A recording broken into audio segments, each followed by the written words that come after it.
poraz. Samo lekcija. Pogrešan put, 100. put, stoji prvi prava vrata, jer sam šampion neuspjeha prvaka.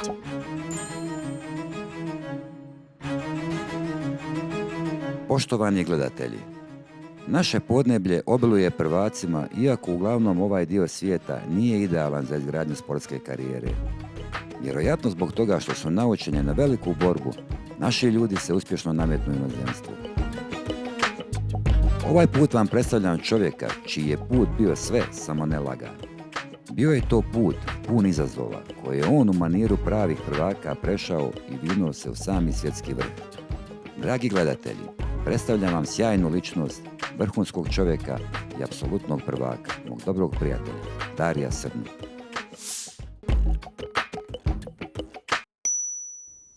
Dario, hvala ti na dobroj volji i na vremenu koji si pronašao za ovaj razgovor. Evo, došao si jučer iz Kijeva u neko sigurnije okruženje. Tu smo u Zagrebu. Ako se uopće išta može nazvati sigurno valuda i divlja vremena u kojima živimo. A molim te, iz prve ruke mi reci kakva je uopće situacija, kako izgleda taj hodogram, obzirom da ste na nekim destinacijama i bez adrese. Prvo, dobar dan tebi, Mario, i svim dragim ljudima koji gledaju ovu emisiju. Da, došao sam jučer iz Ukrajine. Već 5. put od početka rata sam bio u Kijevu. Nažalost, ljudi se polako počinju privikavati na ratnu situaciju. U Kijevu je koliko toliko ok. Zadnja raketa koja je doletila je bila prije nekih 3,5 mjeseca. Zapadna Ukrajina isto taka je koliko toliko pod kontrolom. Šta se može nazvati pod kontrolom? Puno navijača od raznih klubova na frontovima šalju razne poruke, šalju razne poruke u smislu da ako se oni mogu boriti za Ukrajinu, mi možemo boriti za ukrajinski nogomet. I to je ono što nam daje neku dodatnu snagu, kako meni kao direktoru kluba, tako i igračima. Jer moramo znati da su tamo ljudi u puno težoj situaciji nego što smo mi.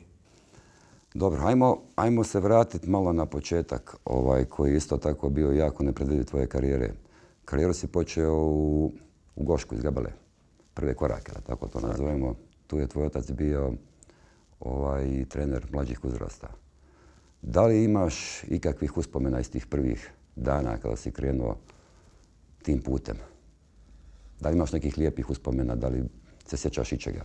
Pa kako se ne sjećam. Gabela je, ti znaš, mi smo iz tog kraja. Gabela je blizu Metkovića, možda nekih 8-9 minuta vožnje.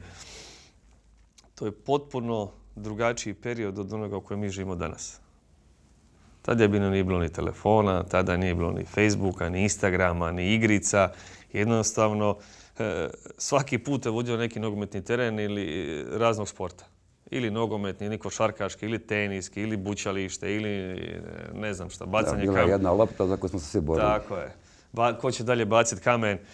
I to je mene u stvari izgradilo i pomoglo mi u životu da postanem jak i da postanem borac. Tamo ja se sjećam, prije kosilica je bila, pa kosi travu, pa ti ideš sa grabljama, kupiš, pa bacaš, pa namjerno nabiješ loptu preko zida u voćnjaku nektarine, pa uzmeš loptu i poneseš 2-3 nektarine sa sobom. To su neka odrastanja. Gladno se nije moglo ostati. Tako je. Bez toga se nije moglo. I ja sam tamo imao period gdje sam odrastao sa Niksom Jelavićem koji je igrao poslije sa mnom u reprezentaciji iz Evertona, što je otišao tamo. Nakon toga se zapravo prebacio još u Neretvu. Ajmo reći jedna razina. Pa nisam ja ni u Gošku mogao igrati, s obzirom na svoje godine. Međutim, su me švercali. Švercali su me, to je bilo, ne znam... Taj kraj je poznat po tome, tako da. Švercalo sam sve. Pa su švercali mene, ja nisam imao pravo nastupe za kadete, jer trebaš imati sad, 11 godina, ja sam imao 9. Pa onda bi oni mene zapisali ko Juri Jurića, stavili moju sliku i onda bi ja igrao za kadete. Tako da je, dok danas je to ako to napraviš, suspendira UEFA i cijeli klub i tebe i cijelu familiju. Plus naslovnice. Plus naslovnice. Hejteri. Da, a to je prije stvarno bilo, to je bilo super. Dobro, bivaš prepoznat dosta rano. I od strane Hajduka, u tom trenutku Igor Štimac staje iza tebe, daje ti vjetar u leđa i odlazi sa koliko točno godina prema Splitu? Kao prvo, oni mene, ti razni skauti, menadžeri, da ih tako nazovem, su mene vidjeli već sa 13-14 godina sam ja igrao, dok sam bio u Neretvi, sam igrao za reprezentaciju Hrvatske ja. I onda jednostavno svima bilo interesantno kako ja iz Neretve, Metković, koja je druga liga, mogu igrati reprezentaciji Hrvatske.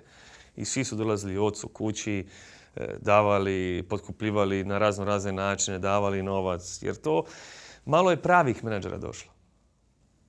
Malo je pravih menadžera došlo koji znaju šta rade. U to vrijeme je, ajmo reći, ta branša, odnosno ta profesija i nije bila ovakva kakva je. Tako je. Svi su se počeli baviti menadžerstvom. Tako je. I moj otac je jednostavno sve to odbijao, bez obzira koliko mu bilo lakše da me uzme neko i da mu pomogne financijski u toj situaciji. Nije se dao. I to su strašno teške odluke. Kako ne? Koje tvoj otac mora donijeti. Koje bi, ja mislim, 99... Koje bi usmjerile karijeru u nekakvom drugom smjeru. 90% bi taos nečiji. Tako je. Posto bi nečiji taos do kraja života. Ali, eto, imao sam sreću da se pojavio, da Igor Štimac pozvao u jednom od tih dana u kojem se lomila moja sudbina, hoće ići u Hajduk, diću, šta ću. On je nazvao, obiteljski se znamo, iz istog je grada, neovisan je, sportaš je, razumije, iz istog grada smo, prošao je sve to što ću ja vjerojatno proći u budućnosti. Prema tome, jako jednostavna odluka je bila za mog oca da mi jednostavno da nekome u ruke čovjeku od povjerenja. Koliko točno godina ideš? Sa 14. Da. Sa 14 odlazim iz Metkovića u Split i tu me Igor, odnosno Damir, uzmaju pod svoje. Ali to su strašno teške odluke. Mislim da olako prelazimo preko toga. Otac si i ja sam otac. I sad, bez obzira na sve, da ti moraš dijete sa 14 godina poslati iz Zagreba, ne znam, u Varaždin. Ili iz Varaždina u Slavonski Brod. To je ipak teška odluka. Pa ja nisam... Ja kad sam odlazio iz Metkovića u Split, koji je, ne znam, 120 km, ja kao da sam išao u Australiju. To me zanima. Ja kao da sam u Australiju išao. Ja sam plakao, ja nisam htio ići. Došao je dan... Što je prirodno. Pa ne želim se odvojiti od svog grada, od svoje ulice, od svog društva, od svojih prijatelja, od svojih roditelja. Iz okruženja koje zapravo te čini tim što tako, i u komfortu si teškom. Ja nisam čovjek u životu koji voli mijenjati nešto. Da sam htio mijenjati, ja bi Šakter ošao 5 puta. Ja kad sam u komfortnoj zoni, i bolje prvi u selu nego 5 u gradu. Ali nažalost, ja sam bio tada mladi i razmišljao sam srce, ne glavu. I jednostavno je otac rekao, sjede u auto i ovdje nećeš ostati. I ja sam mu zahvalan na tome, jer ja isto osjetim u sebi neki hendikep. Jer ja sam prerano otišao od kuće. Od 14 godina nisam do dan danas se ni vratio. Ono što se kaže, ja odem na 7 dana, na 10 dana, ali ti jednostavno osjetiš od 14. do 21. sam ja bio bez roditelja. I od 21. ti ja odlazim... Taj dio djetinjstva, odnosno života, uvijek fali. Ja ne mogu to sam na sebe vidjeti. Naprimjer, moja supruga, koja me zna, ti možeš osjetiti meni da meni fali tih od 14 do 18, odnosno do 21. da sam ja tu na neki način ostao hendikepiran. Ali ne možeš i ovce novce. Pazi, ja sam otišao u 20. godini. Rat je krenuo i morao sam otići iznenada sve. Sad iskreno ti kažem, ja prvih pola godine nisam znao gdje puštam. Da. Nisam znao što mi se događa. Prvo imaš taj nekakav odgovor organizma koji se brani nekom negacijom. Prvo ne prihvaćaš situaciju koja je i treba čovjeku dosta vremena da se posloži. Uzalud je sva pomoć sa strane ako nešto u tebi ne štima, ako nešto isplivava stalno. I iz mog iskustva znam koliko zapravo je bilo bolan odlazak, nespreman, iznenadan i kako se to odrazilo čak i na nekakvu moju karijeru narednih godina ili 2 čak. Da. Dobro, dolaziš u Hajduk, dolaziš u tu sredinu i pazi koliko je teško bilo, ajmo malo to proći. Debitiraš protiv, jel tako, Šibenika? Tako je. Bilo je tu nešto, 2-3 dana ste spavali. Da. Torcida je uletila na teren. Što se točno dogodilo, ako se sjećaš? Kako se ne sjećam. Pa to je moja prva utakmica zapravo protiv Šibenika. I 1-0 smo gubili. Znaš kakav je Poljud? Gori. Ne može gubiti od Šibenika kući. U cijeli respekt Šibeniku. Ne može gubiti od nikoga. Apsolutno. Jer ako kući se osvaja prvenstvo, ne vani. Ne možeš ti doći na Poljud i tek tako za bodove. I stavlja mene Matković Ja onako lud bio, nešto, ja uzeo loptu, ja obožavao to adrenalin. Meni, kad gledaš Torcidu preko televizije, pa uletio bi kroz televiziju unutra. I ja uđem, ja nešto dribla, jednog u drugom, slobodnjak zabije Galeko. 1-1.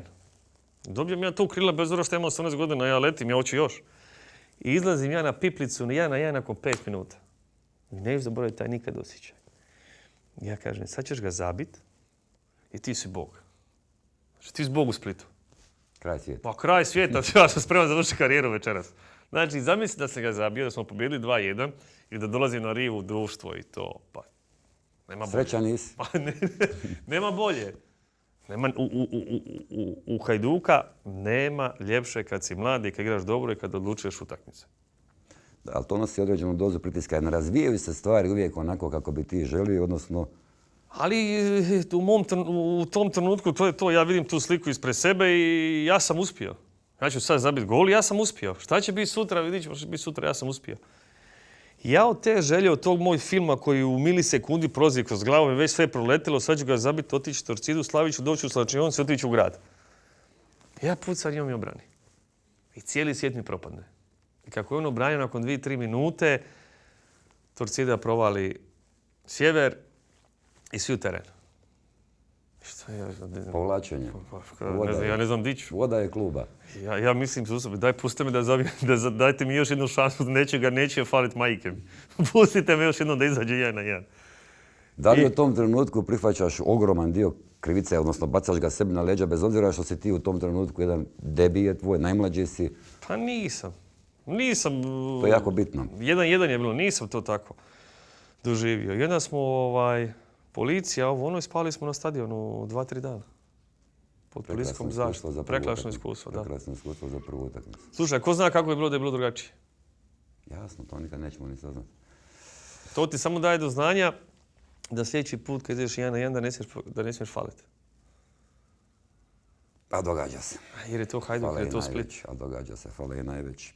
Uglavnom, taj period iz Hajduka, sad mogu samo zamisliti što se događa u tvojoj glavi u tom trenutku, s obzirom da je to tvoja prva utakmica i teško se, hoću reći, nositi sa tim. I problematikom koja se dogodila nakon utakmice i možda nekakvom autoanalizom kojom si ti sam sebi napravio da sam zabio, ovo se ne bi dogodilo. Vjerojatno ne bi.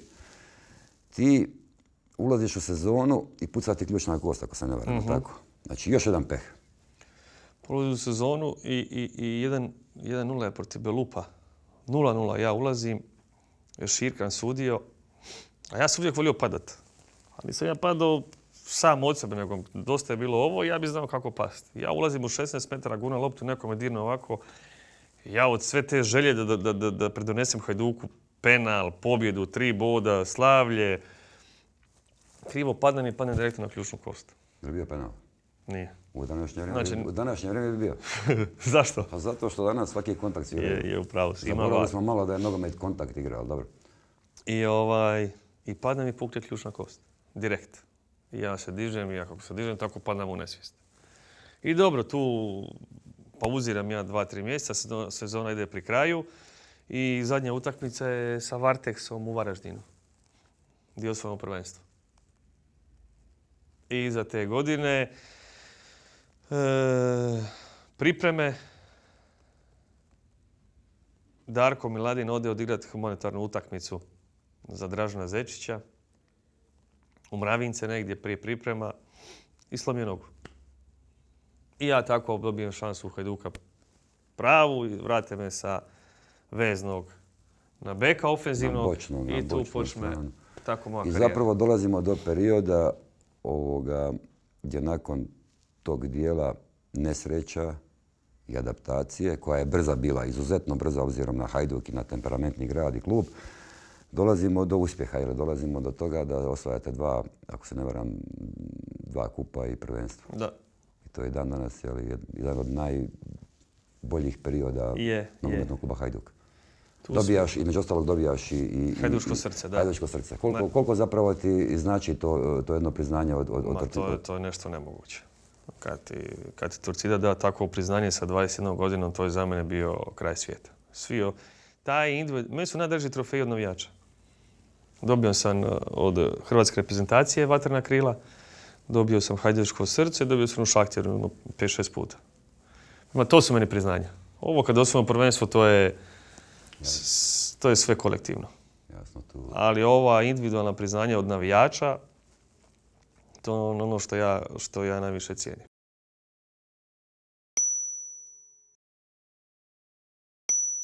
Nakon toga perioda u Hajduku koji je bio jako uspješan, opet dolazimo u jednu fazu gdje se treba donijeti odluka. Dolazi ponuda Šahtjera.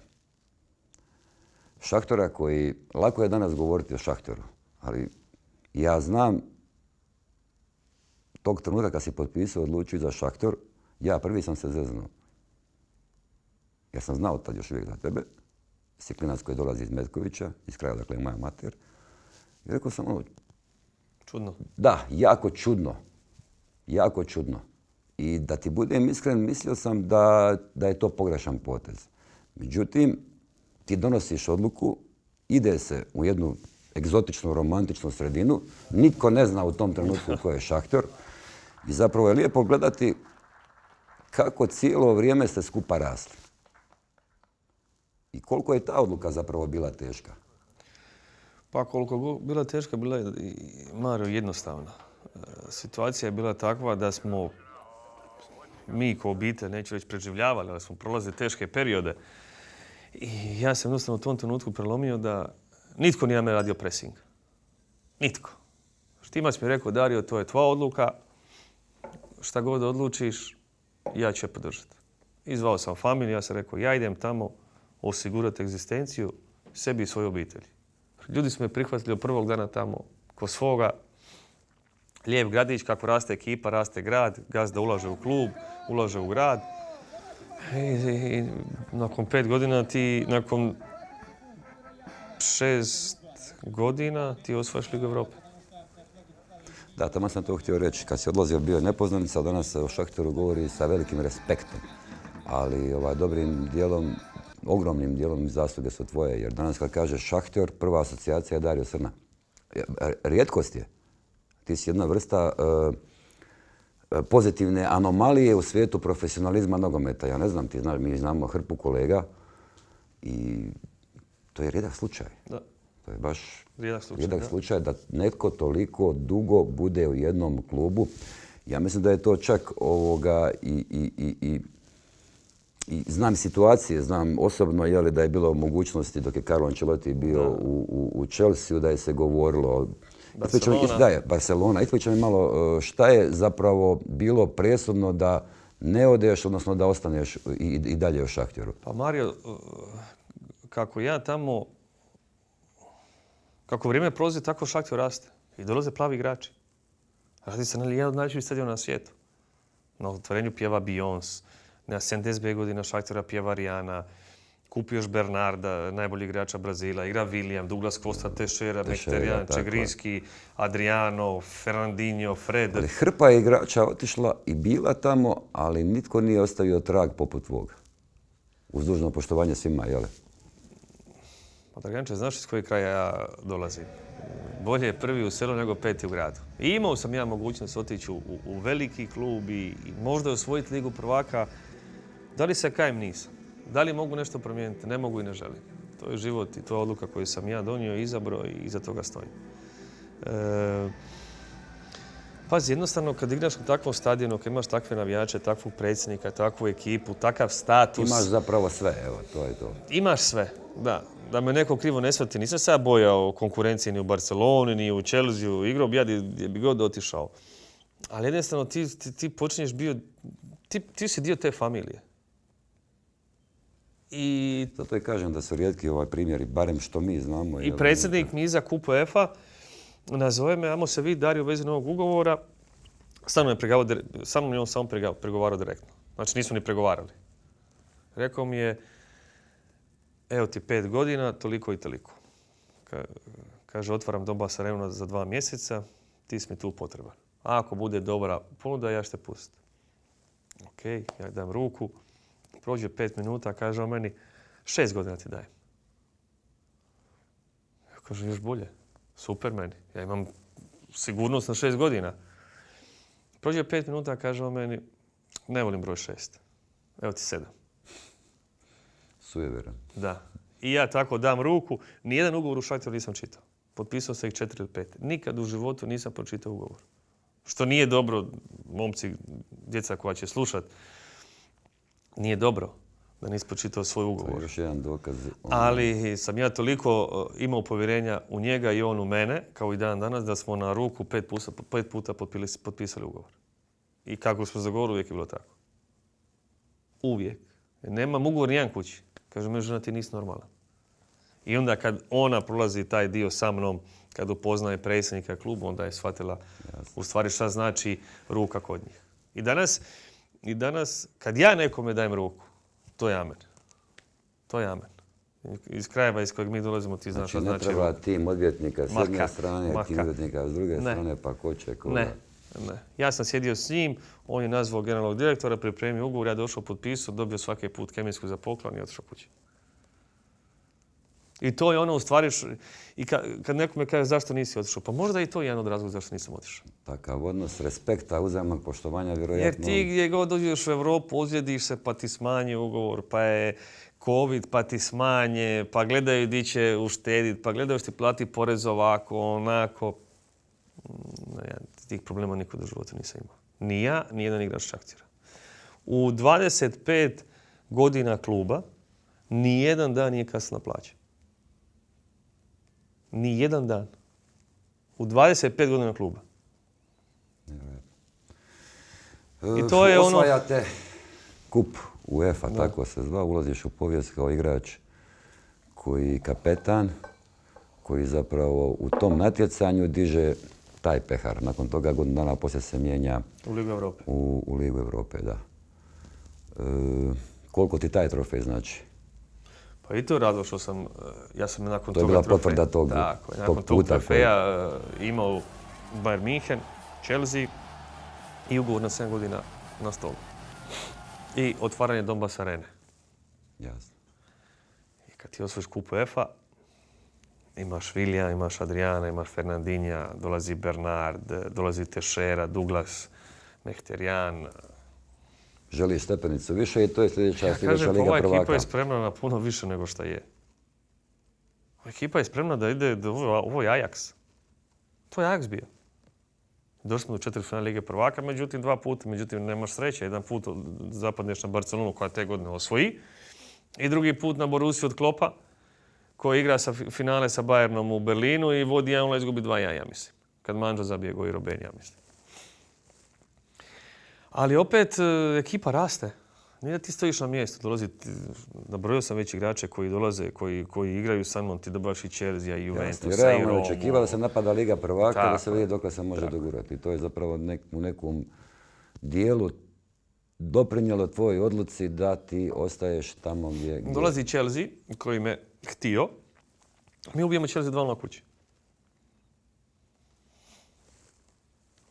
Dolazi Porto, dolazi Roma 4-0, pa to je bila neosvoja tvrđava, nažalost, koji je agresor za sad osvojio.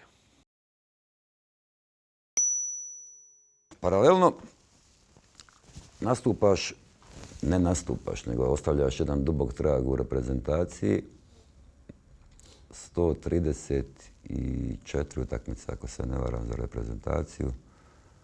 22 postignuta zgoditka.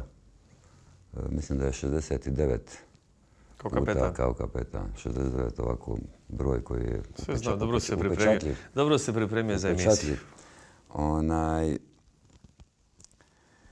Jedan od igrača, ja ne znam ko još ima Dario Šimić preko 100, ima Stipe Pletikosa, Luka Neuništivi, Đo Šimunić, jel to i ti? Da, to je to. Znači, ne da ostavljaš trag, nego ostavljaš jednu duboku oranicu u reprezentaciji u kojoj je bilo naravno i uspjeha, u kojoj je bilo i poraza. Događalo se sve i svašta. Koja utakmica na prvu ti je najteža za reprezentaciju? Turska u Beču. Bio sam ja na toj utakmici, nakon utakmice nisam se znao vratiti u hotel. Da. To je utakmica, to da smo prošli idemo do kraja, to je 100%. I kad pitaš ovako igrače, ok, ovi koji su bili na svjetskom prvenstvu, u Rusiji su osvojili naravno, pa su možda čak i negdje potisnuli taj poraz od Turske jer su osvojili drugo mjesto. Ali ta je bolna utakmica svima. Da, slična utakmica je meni za finale, odnosno polufinale protiv Francuza. Da. Postoje neki trenuci koji su neobjašnjivi, to je ono zapravo što ja često puta znam iskomentirati, da nogomet vuče sa sobom veliku dozu nepredvidivosti. Tako je. Bez obzira koliko si strukturiran, sistematičan kao trener, šta god da napraviš, to je koji život. Ne znaš šta te može dočekati. Nema, nogomet je danas došao do te faze da 10 protiv 10, pa nema tu više, igraš do zadnje sekunde. Ja sam Charlie, ne znam koja je 100, igrao sam produžetke. 105, pa možda 2 minute prije kraja. Mi smo zabili 2-3 minute prije kraja i mi idemo prema centru. Ja kažem Charliju, koji je mlađi od mene puno. Ja kažem Charlie, jebote, prošli smo. Mi smo u polufinalu. Kažem, meni nije još gotovo. Kako nije gotovo? Zabili smo gol, imaš minut i pol, nema šans da primimo gol. Eto ti Charlie. Primiš ga. Jel ti se događa po noći nekada spavaš, sanjaš? Ne. Da te grize to? Ne. Uspio si to od noći sažvakat? Pa uz tvoju pomoć jesam. Skupa smo žvakali. Reci mi, za reprezentaciju, znači ponovo dolazimo u neku sferu velikog očekivanja. Ide se u Francusko europsko prvenstvo i događa se da tebi otac umire. Da. Zanima me, iako je to, pretpostavljam, jako teško opisati riječima, ne postoje zapravo riječi da opišu tvoje stanje, tvoju emociju. Šta se događa u tom trenutku u tvojoj glavi? Ako prvo prije odlaska na europsko prvenstvo, ja znam svog oca. I za mene nisam trebao ni postaviti to pitanje, ali Mirela mi je rekla kao, pitaj ga da imaš ipak ti čistu savjest. Da li on želi da ti ideš na europsko prvenstvo ili on želi da ti ostaneš s njim ovdje. A on je već tada bio u nekakvoj fazi, teško je, nije ni razgovarao. Kad bi popio jogurt, to bi bilo slavlje kući. Od jednog čovjeka, borca, fajtera, došli smo do toga kad popije jogurt da bi nam donio toliko sreće. I nakon toga ja sam ostao s njim sam u sobi i pitao sam ga, i točno znam tu facu njegovu, kad me pogledao i kaže, mali, idi u pizdu materinu, ima da ideš i da igraš za sebe, za svoju familiju i za Hrvatsku. Izašao sam iz sobe i imao sam toliku dozu adrenalina u sebi i želje da odem na to europskom prvenstvu radi njega, da je to nešto nemoguće. I Mirela je tu napravila pravi korak, jer da ga nisam pitao, možda bi se uvijek unutra grizao šta ga nisi pitao, šta bi ti odgovorio, jer u toj situaciji ja mislim da bi puno ljudi reklo budi kraj mene. I ljudi kad su u takvoj situaciji postaju sebični, postaju nažalost svakakvi. Ali moj otac je bio od početka gospodin i gospodin do kraja. Mogu je misliti vjerojatno mu bilo lakše da sam bio kraj njega u tom trenutku. Ja mislim da mu bilo lakše. Ali izabrao je teži put za sebe. I poslao mene da igra na europsko prvenstvo. Igraš europsko prvenstvo, sa nevjerojatnom energijom, sa jednim duhom koji zapravo iz mog kuta gledanja koji je bio zarazan. I čini mi se da je to bilo jedno od kvalitetnije odigranih naših europskih prvenstva. Ok, zapeli smo na Portugalu. Ali to tvoje kanaliziranje energije je bilo vidljivo i ja mislim da je to bio period kad se zapravo i ovi koji su gledali na televiziji, znajući stanje kroz koje ti prolaziš, energiju kojom se prezentiraš i performansi tvoji koji su na terenu, da zapravo cijela Hrvatska je bila skupa sa tobom. I kroz one tvoje suze zapravo da je cijela hrvatska nacija doživjela jedno emotivno pražnjenje. I to su neke scene na koje tvoj otac može biti ponosan. Da. i na sve ono što je učinio za tebe, počevši naravno od kućnog odgoja. Ali ovo su samo nekakve dijelovi tvog života. Trebalo bi možda i 15 emisija da se ode u neku dublju analizu. Ali to su samo dijelovi života koji mogu biti jako poučni nekim mlađim generacijama koji ovo gledaju, da izvuku jedan segment koliko zapravo je teško doći i popeti se na nekakav vrh profesije kojom se baviš. Pa daj Bože da neko nešto izvuče iz te cijele priče. Svaki od nas u životu može pisati svoju knjigu. Ja sam svoju jučer završio biografiju sa Milanom Vlaović. Ti si je pročitao, rekao si Dario, ti se razgolitio. Pa možda mi je to bilo potrebno u životu da se razgoliti. Ja ću samo prepričat svoj život, odnosno prenijet ga na papir. Kome se svidi, kome se ne svidi, ja samo želim pokazati da moj život nije bio lak, da sam prolazio kroz sve i svašta u životu i da daš nadu ljudima koji su danas sutra u problemu da postoji izlaz iz svake situacije. Se moraš boriti do kraja. Pa ja sam sahranio oca pa se vratio igrati utakmicu. Ako želiš I svega si imao dojam da si iz svega izašao jači. Da. Znači što te ne ubije, to te ojača. Pa ja se nadam. Jel to pije vode? Pije vode, kako ne.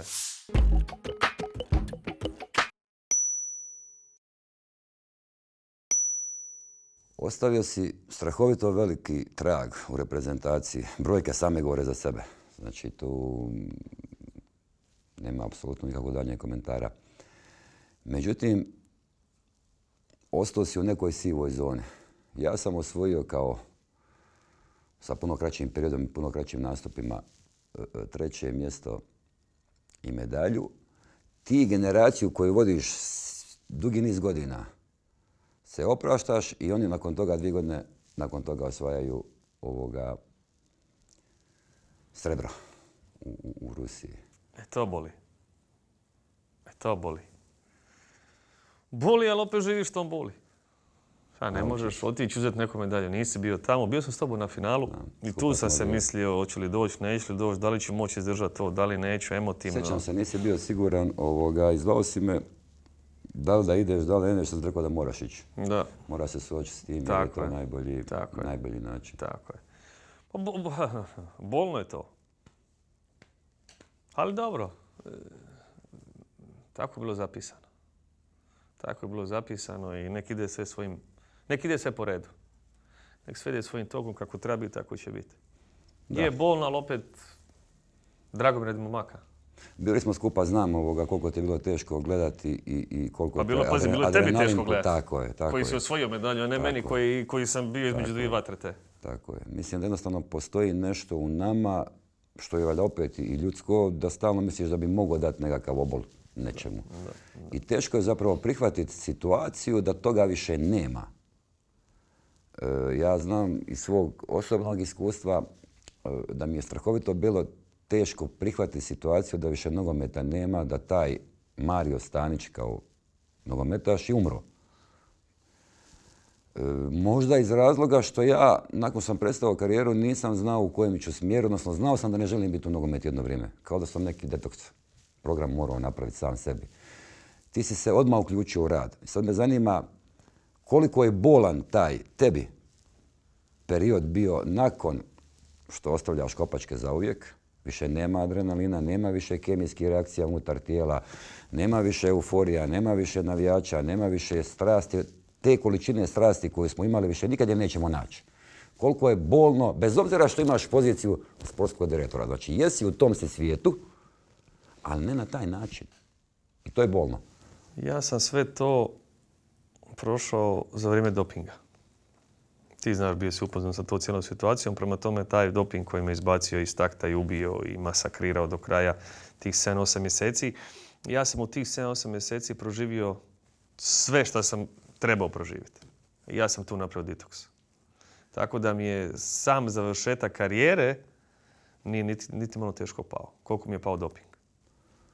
Drago mi je da si to spomenuo, da sam te mislio pitati vezano za doping, jer znamo se jako puno i mislim da sam te tad vidio u najdelikatnijoj situaciji po pitanju nekakvog balansa i zdravog razuma. Jednostavno sam te doživio da je te kompletno izbilo iz cipela. I priča mi malo o tome što se točno Pa šta se dogodilo? vrzmalo po glavi. Dugi niz okolnosti je bio. To je jednostavno, Sve se završilo na pozitivan ali način. komplicirana priča. Tu je pogriješilo par ljudi koji su priznali svoju grešku, međutim, nažalost, zakon s kojim se ja ne slažem, kao sportaš, jer je da mi svi odgovaramo za nešto što unosimo u tijelo.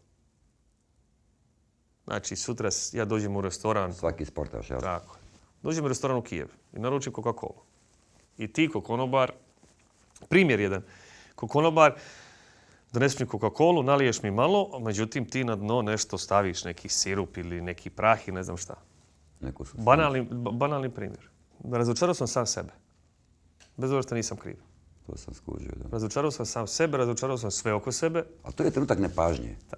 Ne pažnje, ali su oko mene bili ljudi koji su trebali to raditi ko što su radili do tada. Sam 10 godina sve uzmo, tablete, preparate, sve. I prošao hrpu doping testova. Imao sam ih u zadnjih godinu i pol dana igračke karijere sam imao 6. Samo u tom periodu, ako se ne varam, bile su 3 od strane UEFA jer su igrali Ligu prvaka. Znači, samo i jedna negativna. I samo je bio jedan negativan koji je bio od strane ovoga Ukrajinskog nogometnog saveza, jel tako? I to iza treninga. I to kad je bila reprezentacija.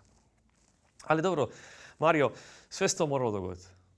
I ja sam tu napravio detoks, vratio se još jači i otišao na 8-9 mjeseci u Cagliari, naučio talijanski, i osjetio seriju A, mnogo ljudi dobrih upoznao, mnogo igrača, što mi danas u stvari samo pomaže u mom poslu. Jasno, znači pomoglo ti je zapravo taj nekakav kratki odmak od sredine, od kluba, od tog stanja gdje te svi gledaju onako nakaradno, jer prvo dobiješ križ na leđa, pa tek onda se pravda, jel taj je već gotovo. To iskustvo u Cagliariju je zapravo jedno iskustvo koje ti je sigurno pomoglo da dođeš sebi. Tako je. I na kraju odluka ta sama vade gdje se priznaje da moja nije krivica, ali opet moraš odraditi 6-7 mjeseci suspenzije.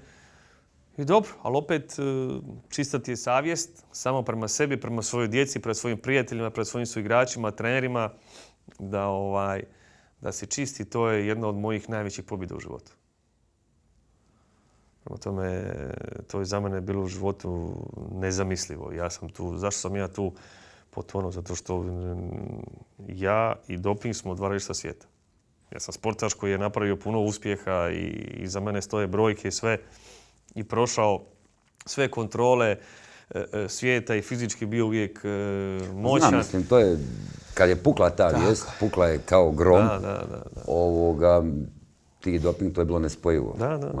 Moja prva reakcija je bila neko je negdje nešto pogriješio. Da li u uzorku koji su uzeli, ali je već gotovo, ti si obilježen, etiketa ti je na leđima i sad ti trebaš strahovito biti jak da se nosiš sa cijelom tom problematikom, a ljudi doživljavaju te kao, eto, klasika je, da, MC simbol, onda imaš ovaj drugi red ljudi koji kaže simbol profesionalizma. Ko zna od kad uzima, uvijek jedno te isto. Da. Ali dobro, ja sam tu stvarno, sve su bile kritike pozitivne. Svi su stali na moju stranu, od novinara, od ljudi, trenera, bivših suigrača. Prema tome, to ti je ono što ti daje, gdje osjetiš neku satisfakciju. Što ljudi stvarno vjeruju da si ti iskreni sportaš i da nije tvoja krivica. Da, i to su uglavnom ljudi koji su tebi bliski, koji te poznaju i za njih nema apsolutno nikakvog upitnika. Tako je. Prema tome, to me ojačalo u životu. Bilo je teško ljudima oko mene, pogotovo mojoj familiji sam imao up and down. To je bila situacija s kojom sam se ja teško nosio u životu. Jako teško.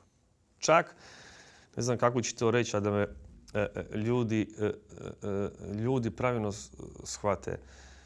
Ja sam u tom trenutku više patio nego kad mi otac umro. Jer ovdje se događa nešto prirodno na što sam ja koliko toliko spreman. I rak ne možeš pobijediti. On radi svoje. Svi ćemo umrijeti jednog dana. Tako je. I to je neki prirodni proces, samo da je Bože da ide po redu. Međutim, ovo je mene više ubilo nego, nažalost, smrt oca. Jer sam ja razočarao na kraju i njega. Bez obzira što mi vjeruje. To je za mene bio udarac, jer ne znam. Teško ja mogu... Sva svoja stanja. Ne mogu ja opisati ljudima i predočiti kako se sad tada osjećam. To za mene bio najteži poraz u životu. Za mene osobno to, ja sam rekao da se ja borim do kraja. Prva 2 mjeseca sam bio u banani, međutim žena me spasila, odvjetnik, ajmo. Koliko je bitno da u tom trenutku imaš podršku, odnosno da je obitelj uz tebe, da imaš oslonac, jer nije isto da li u tom trenutku imaš nekoga ko te voli, s kim si već u braku, ko te razumije, ili da si recimo samac. Pa da nije u obitelji, jako su patili jako puno, i djeca, jer vidjeli su da tata nije tata. Vidje djeca da prolaziš neko, a djeca je strahovito dobro razumiju. I danas mi kažu to. Jel da? Pogotovo Kasija, da. Ali tu je žena uzela sve po svoje ruke, digla me i rekla idemo se boriti. Nije ti prvi put, to se može boriti radi nas, radi familije. I kad ideš tako iskreno, česno, vrati se u životu sve. Dođeš na kraju na sud, priznajte da nisi kriv, počneš igrati nogomet opet, vratiš se u Šahtjor. Sve u životu ima svoje. Znači zapravo jedini poraz ili neuspjeh je odustati. Tako nekako bi se moglo. Tako. A daj mi reci, ova epizoda koja mi je posebno simpatična, kad ste pod okriljem noći napustili kamp reprezentacije i otišli u kafanu. Kad ste bili razapeti, šta konkretno, točno, kako se to odigravalo? Pa Draganče, pa nema tu puno laganja. Pa koji nogometaš ne voli muziku, ne voli popit, ne voli dobro društvo, zezanciju? Pa svi smo mi takvi. Pa je to jedino nešto pozitivno, osim utakmice, iza utakmice što se može dogoditi. Da sjedneš, da odradiš utakmicu lijepo, da se pobjedi, pa da popiješ nešto, pa da zapališ, pa da igraš karte. Ti znaš kakav je nogometni život. To nije... Uglavnom bili ste ti, Ivica Olić i Bole Top. Pa ništa, otišli smo kod Olenog prijatelja. Ko je pjevao? Ko je bio izvođač? Ne znam, u Krajnčeviću smo išli od Olića prijatelja slave rođendan, koji smo mi znali. Ajmo se javiti njemu, ajmo. Jebi ga, otvarala se tu večer fontana, subota, pa ajmo na jedno. Samo ćemo ući da vidimo kako i da čujemo pjesmu pa ćemo preko vrata. A čekaj, a šta ste civilku ste, niste u trenerkama izašli? Iza smo trener kada smo se vratili civilkama. Pa kako da ide u trenerci u čovjeku na rođendan. Uzeli smo sa sobom civilnu, presvukli se negdje na putu. Što je bila ozbiljna organizacija? Ozbiljno. Teška organizacija. To je bio jako kvalitetan fotogram, plan, sve. Da smo tako igrali. Čekaj, ko je bio kolovođa? Pa niste što znači kolovođa, mi smo tamo svi bili naši. Ja, Boško, Ola, uvijek je bila ta naša ekipa. Pa i ti dok si bio u reprezentaciji. Ja ću ti reći ovako, znači, nema trenera u kojeg nismo pobjegli. Pa to ti kažem. Što je bio strožiji i mislio da ima veću kontrolu, to nam je bilo veći gušt. Da. To nije nekakva poruka, ali je poruka da smo ipak ljudi i da neke stvari... Danas ja mislim da je toga sve manje i manje. Zapravo vi ste nastavili našu tradiciju, ajmo reći. Da. I čim se prekinula ta tradicija, osvojili su drugo mjesto u Moskvi. Šta bi bilo da nije bilo tradicije? Šta je bilo da nismo otišli u fontanu? Ništa, otišli smo na rođendan, popili par pića i ovaj kaže, ajmo sad u fontanu kad smo već tu blizu. Pa ajde kad smo već tu blizu, ajde popiti. Ne košta nas ništa. Otišli tamo i jebi ga, do jutra i bila neka pucnjava. A bila neka pucnjava. Vjerojatno da nije bilo te pucnjave, možda se ne bi znalo. Ko što se hrpu puta nije znalo za nekakav izlazak i bijeg. Možda se ne bi znalo, ali jednostavno bila pucnjava, došla policija, vidjeli nas na kamerama i kod njih boli briga ko je pucao. Bitno je da je Crna, Olić i Balaba bili tamo. Da, to je bio period kad ste bili baš na stubu srama. Da. Pa dobro. Vrištalo je iz svih novinskih natpisa, vrištalo je iz svih medija, televizijskih kuća. I Slaven vas je kaznio, jel tako? Naravno, 2 utakmice nas nije zvao. 2 utakmice. Ali znam, pazi, opet se vraćaš jači. Opet igraš prvu utakmicu koju igraš, znam to su komentari bili, treba ih pustiti svaku utakmicu prije, a pogotovo Crnu. Da.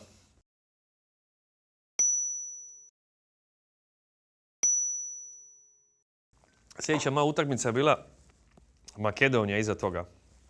Na klupi. Gubimo 1-0, zabio Goce Slodovski i Slobodnjaka gol. Kaže mi Slaven zagrijava se ulovi drugo poluvrijeme umjesto Mikija. Kad je on to rekao, ja kažem... Rapaje. Umjesto Rapaje, da. Kaže, sad je moje. Međutim, kako ja izlazim na zagrijavanje, cijeli stadion zviždi.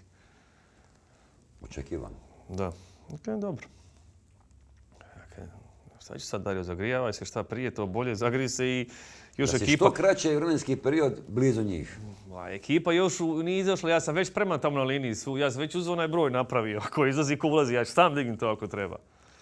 I ništa, ulazim nakon 5 minuta, Joe nekoga dribla, faul, ja slobodnjak, 1-1. Već ja sa zvižduka idem na aplauze. Pola je. Nakon 10 minuta driblam ja Gocu Sedlovskog dribla, u njega već žuti. Ja znam da u njega žuti, ja iz Metkovića, ja sam analizirao sve dik, što, kako.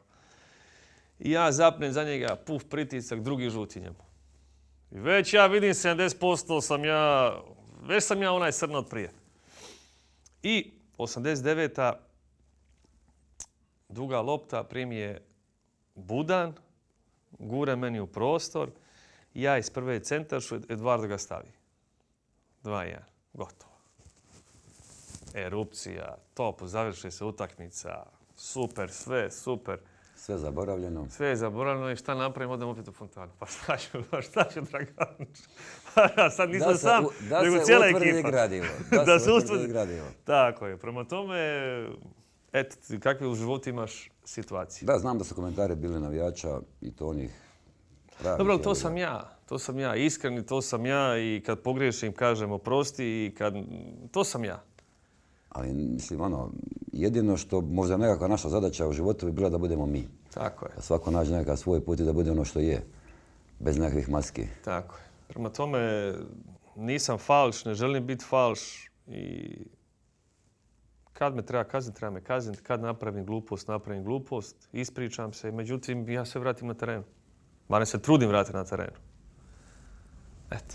Ne, pored tehničkih i ovih taktičkih, kako god to hoćeš, karakteristika koje si imao, zarazna je bila ta energija, taj pobjednički duh koji si ti zapravo sebe ispromovirao u lidera.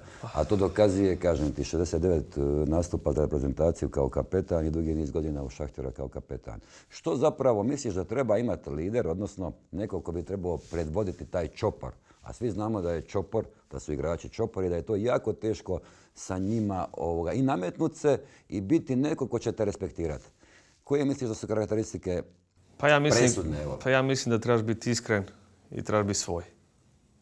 I što sam ti rekao, kad pogriješiš prvi digne ruku i reci ja sam kriv. Ali kad prvi trebaš ići u boj, prvi si u liniji fronta. I onda sve zapravo dođe samo po sebi. Dođe samo po sebi. Nisam se ja nikad gurao da budem kapetan, ni u Šahtjoru, ni u reprezentaciji. Jednostavno su valjda treneri prepoznali da ja imam određene kvalitete, određene karakteristike da budem kapetan. Uzalud je ako i trener tebe stavi kao kapetana, a ti ni stavi. Ako te čopor ne prihvati, odnosno nema tog respekta i poštovanja, znači tek onda smo na krivo. Pa normalno. Normalno. On donosi odluku trener jer on očito procjenjuje u tom trenutku ko je njemu ta osoba koja može držati koliko toliko to na okupu. Pa nije u nas uvijek bilo sve na okupu. Bilo je i ovih, bilo je i ovakvih, ali u reprezentaciji... Tolika je to odgovor, to je čast, ponos, mislim, bilo kojem klubu, na bilo kojoj razini. Ali malo ljudi zapravo shvaća koliko je to kolika je odgovornost kapetana. Dragančel, u nas je u reprezentaciji uvijek bio, nikad nisam bio sam. Ja sam uvijek imao Mandžu kraj sebe, Luku, Charlija, Pletu, Joa. Mi smo bili klapa koji smo se držali skupa i kad on nešto kaže, kod da sam ja rekao, kad ja nešto kažem, kod da su svi rekli, prema tome bez toga nema, tako je bilo u Šahtjoru. Znači, bilo je puno puta kad došao mlad igrač pa se malo opusti. Nema, ako ga ne staviš na mjesto odmah prvi trening, to ide. Pa mu kažeš, dečko, ovo je hrvatska reprezentacija, ovaj grb je svetinja i nema zajebancije. Kad se trenira se. Kad se zajebaje se. Prema tome i to je... Tako je, bilo je bić. I to Luka ima tu karakteristiku i kvalitetu i on dan danas i u Realu je kapetan i u reprezentaciji je kapetan. Znaš šta, nekad nas je bilo strah šta će biti kad ode Zvone, pa dobiješ zamjenu. Pa šta će biti kad ode Dario Srna, pa dobiješ zamjenu. Pa šta će biti kad ode Luka Modrić. Ali mislim da se u tom kontekstu ne trebamo previše dokle god je ta hijerarhija i taj duh zajednički prisutan, da će to ići dalje kotrljati se na jedan pravi način. Pazi, od Zvone pa do Luke je prošlo koliko? 25 godina. A uvijek smo tu. Uvijek smo tu. I Hrvatskoj je trebala ta medalja. Zašto? Za samopouzdanje. Za gard. Hrvatskoj je sad totalno drugačije. Hrvatska je možda čak i prije bila bolja. Ali nije imala taj gard, nisu se doživljavali tako ozbiljno ko danas. Danas Hrvatska može ugrožiti bilo koga. Pa, 96. smo igrali mi Europsko prvenstvo, ispali smo od Njemaca, imali smo igrača manje, ali nam je to bilo nužno, to je nama bilo nužno, da bi napravili iskorak sljedeće godine, odnosno za 2 godine kad smo igrali Svjetsko prvenstvo. Jednostavno čovjek mora proći, ali isključivo iskustvom. A za to treba strpljenje. I ovo danas se događa zapravo u nogometnom svjedoci gdje nema strpljenja, zapravo više ne postoji. Hrvatska ima sad drugačiji gard, drugačije doživljavaju na bilo kojem prvenstvu, na bilo kojoj utakmici. Jednostavno ima to što nije imala prije. I to su dobili sa ovom medaljom u Moskvi. Naravno. I nama treba svako malo medalja. Dario, iza ove emisije stoje sportske igre mladih. Znam koliko si i koliko dugo si i na tom planu pomagao samoj organizaciji i Zdravki Mariću da taj dio koji je prepoznat u svijetu bude što efektniji. Pa dobro, pomažem iz jednog jedinog razloga, to je kao prvo što znam Zdravka, a drugo je što u sportskim igrama mladih sudjeluje ne znam koliko tisuća djece. A djeca su naša budućnost, to su novi reprezentativci Hrvatske, Srbije, Bosne i prema tome lijepo vidjeti toliko puno djece na jednom mjestu, da se igraju, da su veseli, da se druže, da sklapaju nova prijateljstva. To je stvarno nešto prekrasno. Danas je rijetkost vidjeti puno djece na jednom igralištu, gdje igraju 6 protiv 6. Danas je Facebook, danas je Instagram. Ja moju djecu želim koliko toliko maknuti od toga i staviti ih tamo gdje im je mjesto. A to je na igralište, u parkove, da se igraju, da se druže, da se socijaliziraju, da razvijaju prijateljstva, da vide kako i druga djeca žive, da postoje razni sportovi. Prema tome, želim sve najbolje sportskim igrama mladih. Da, nema boljeg odgoja nego kroz sport, to se apsolutno slažem. I zapravo sport bi trebao biti neka vrsta univerzalne religije koja zbližava ljude. Tako. Drago mi je kad vidim toliko puno djece iz različitih dijelova bivše Jugoslavije, druže se, igraju, pobjeđuju i tu su i porazi, čestitaju se jedno drugom. Pa nema ništa ljepše. Nema ništa ljepše, prema tome znam da postoji puno ambasadora, puno ljudi koji su prepoznali to i koji stvarno od srca pomagaju. I zato želim im sve najbolje i moju potporu osobno ću uvijek imati. Dario, bilo mi je zadovoljstvo. Hvala ti puno. I jedino što ti mogu poželiti sad je mir već sutra. I klubu, i ukrajinskom narodu, i cijeloj planeti. Hvala ti, Draganče.